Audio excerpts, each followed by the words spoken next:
अगर कोई 40 मिनट तक आंख खुली रख सकते हैं पलकें हिलाए बिना, तो इसके परिणाम बड़े व्यापक आ सकते हैं और बड़े सुंदर आ सकते हैं, सुखद आ सकते हैं।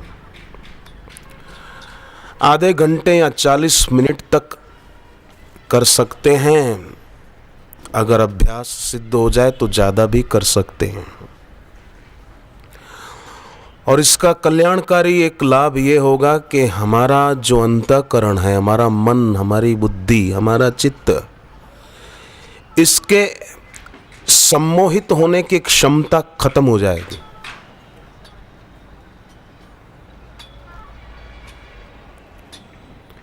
भगवत गीता 10वें अध्याय का एक श्लोक है, बुद्धिर ज्ञानम सम्मोह क्षमा सत्यम दमः शमः। इसका मतलब भगवान कहते हैं मैंने बुद्धि दी है, ज्ञान भी दिया है, तो फिर भी मोहित क्यों हो जाते हैं। तो अगर ये प्रयोग किया जाए तो हमारे मोहित होने की क्षमता खत्म हो जाएगी। हकीकत में किसी वस्तु व्यक्ति के मोह में पड़ने की जो क्षमता है वो आंखों के जल्दी झपकने पर निर्भर है। मतलब चंचलता, राग। चंचलता का मुख्य कारण ये जानकार महापुरुषों द्वारा खोजा गया, चंचलता, मन की और इंद्रियों की चंचलता का अधिक कारण, मुख्य कारण राग है। जो जितना वीतरागी है वो उतना निश्चल है, स्थिर है। वो उतनी देर आंख बंद किए हुए भी निर्विचार, व्यर्थ चिंतन से रहित, निर्विकल्प बैठ सकते हैं। और जिसका राग अधिक है तो वो आंख बंद करके बैठेगा तो फिल्म की पट्टी शुरू हो जाएगी, एक दृश्य, दूसरा दृश्य, तीसरा दृश्य। तो ये प्रयोग आंखों को अपलक रखना, पलकें झपके कम, यहां बिल्कुल नहीं, धीरे धीरे। तो इससे क्या होगा कि हमारी भीतरी शक्ति जो सुप्त है वो जगने लगेगी। आधा घंटा आंखें बंद करके लेट जाओ, नींद आ जाएगी, सो जाएंगे। पर खुली आंख रखकर बैठे हैं और अपने गुरुदेव की तरफ देख रहे हैं एकटक चित्र पर, तो नींद कैसे आएगी। अपितु हम जागरूक हो सकेंगे, एक अवेकनिंग, अवेयरनेस का मौका मिलेगा।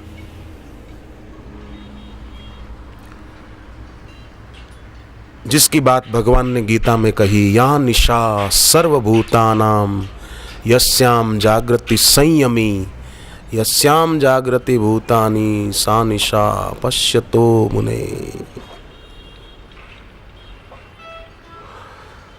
तो एकटक अपने इष्ट, अपने गुरुदेव को निहारते रहने से हमारे और उनके बीच एक अंतर संबंध स्थापित होगा।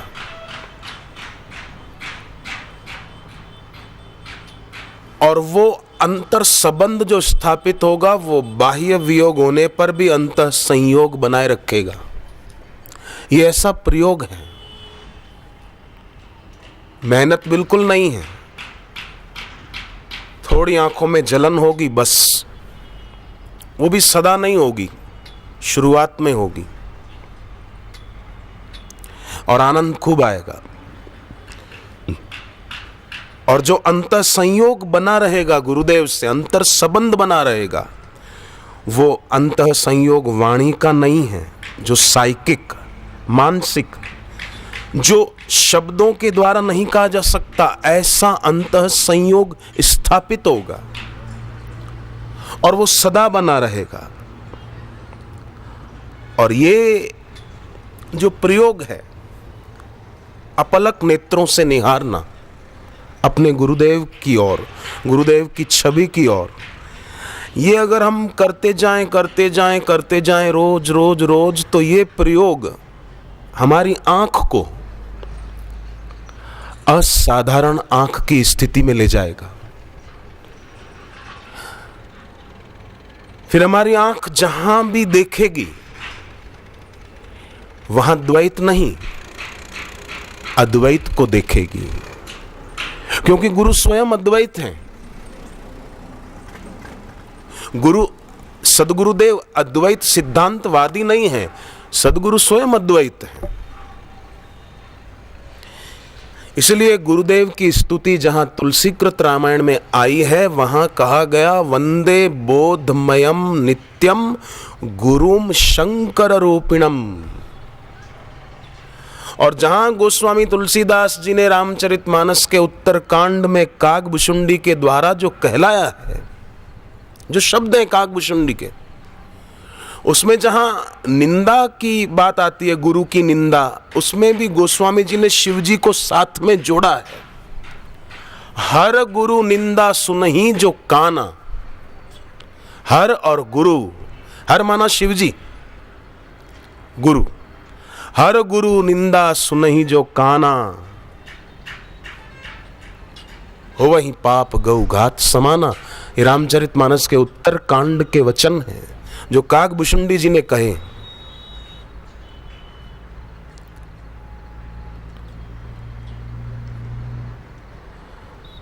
तो ये सब जो शास्त्र के वचन हैं, यो गुरु स शिवः प्रोक्तो, जो गुरु हैं वे शिव हैं, जो शिव हैं वे गुरु हैं।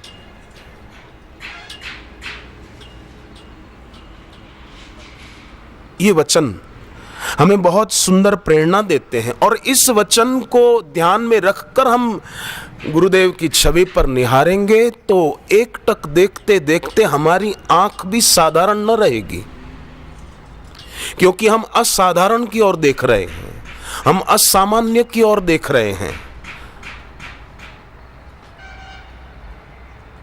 हम उस निर्गुण निराकार तत्व में जगे हुए स्वयं ब्रह्म स्वरूप, तस्मात् ब्रह्मणि ते स्थिताः इहैव तैर्जितः सर्गो येषां साम्ये स्थितं मनः।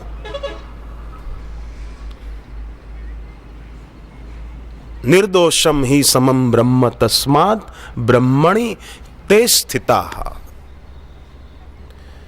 ब्रह्म का स्वभाव क्या है? निर्दोष और सम। भगवान ने गीता में कहा है, निर्दोषम ही समम ब्रह्म तस्मात् ब्रह्मणि ते स्थिताः। आत्मज्ञानी महापुरुष निर्दोष है।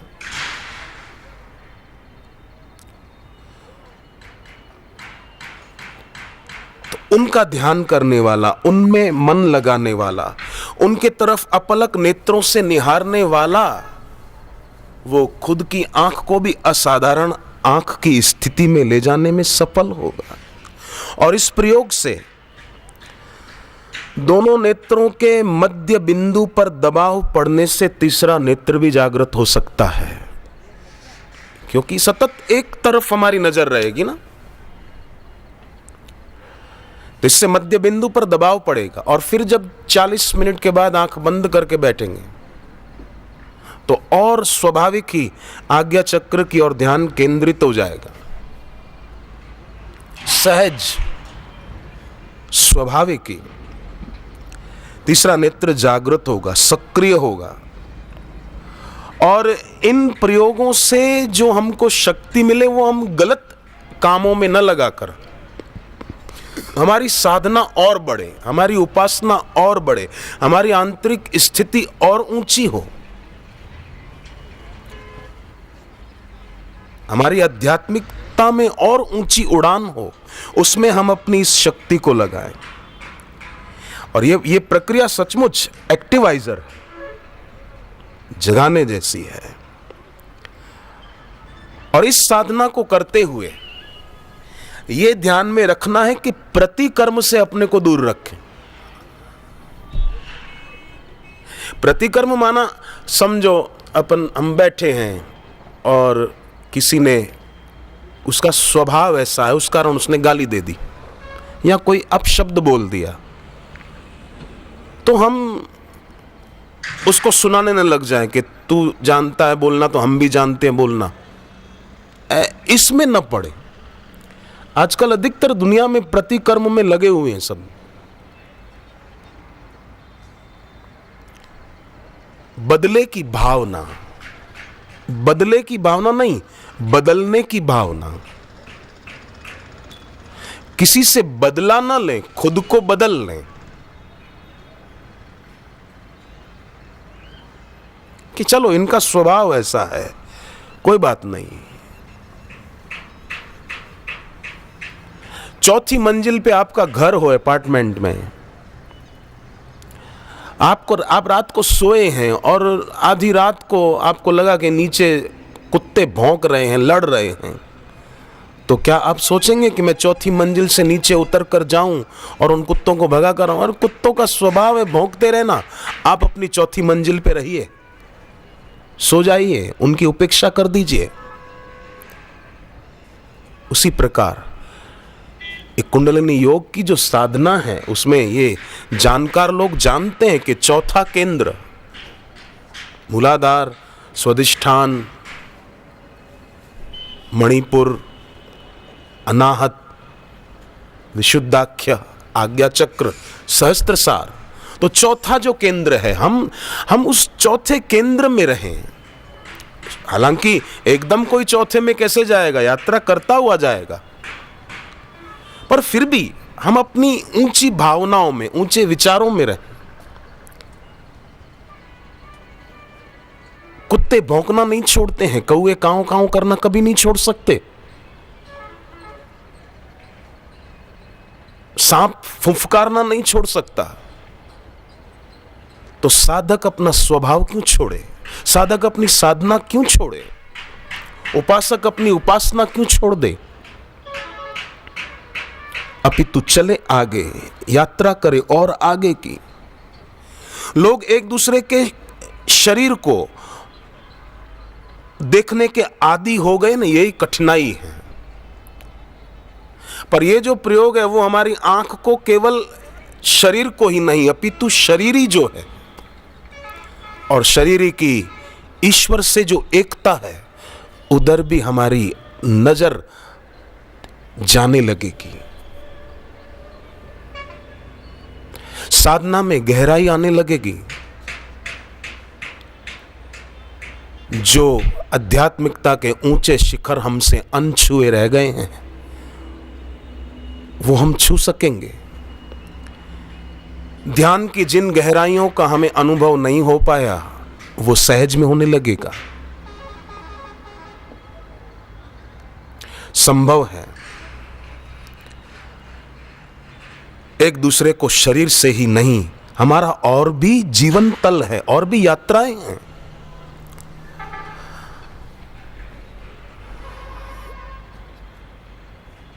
तो ये साधना जो है, इसके देखा जाए तो सांसारिक लाभ भी बहुत हैं।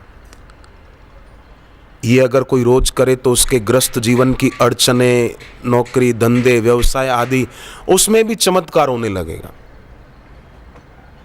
फिर शांत बैठकर कुछ शुभ संकल्प करे तो होने लगेगा। परंतु केवल वही लक्ष्य में रखकर साधना न की जाए। अगर केवल दुनियादारी की चीजें लक्ष्य में रखकर ये साधना की तो इतनी सफलता नहीं मिलेगी जितना ईश्वर साक्षात्कार, पूर्ण गुरु की पूर्ण कृपा का उद्देश्य बनाकर ये साधना की जाए तो इसमें ईश्वर और गुरु का आशीर्वाद भी मिलता है। ये साधना जो भी है ना, ये मैं कर लूंगा, मैं करके दिखा दूंगा, इसमें इतना मजा नहीं है। तुम्हारी कृपा पाव कोई कोई, इस समर्पित भाव से जो करने बैठता है उसको सफलता जरूर मिलती है। नहीं तो कई लोग ऐसे भी हैं 2-3 मिनट भी आंखों को एक टक स्थिर नहीं रख पाते। अपलक नेत्र 40 मिनट तो क्या 4 मिनट में नहीं रख पाते। साधना करने बैठे उस समय भी, बोलचाल के समय तो स्वाभाविक है पलकें झपकेगी, पर जब बैठे हैं ये प्रयोग करने तब भी सबको इसमें सफलता नहीं मिल पाती। पर मन में ये भाव रखें कि हमारा केवल ये बाह्य प्रयोजन ही नहीं है। अगर केवल बाहर का ही कुछ प्रयोजन रहा, वस्तु व्यक्ति को पाना, ये करना, प्रतिष्ठा पाना, अगर बाह्य प्रयोजन ही रहा तो बेसिकली अनक्वालिफाइड हो गया। बुनियाद गलत है।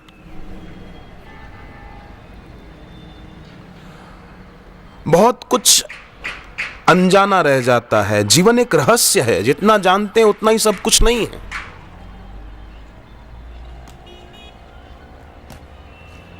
तो ये कृपा से होता है। तुम्हारी कृपा में सुख घनेरे।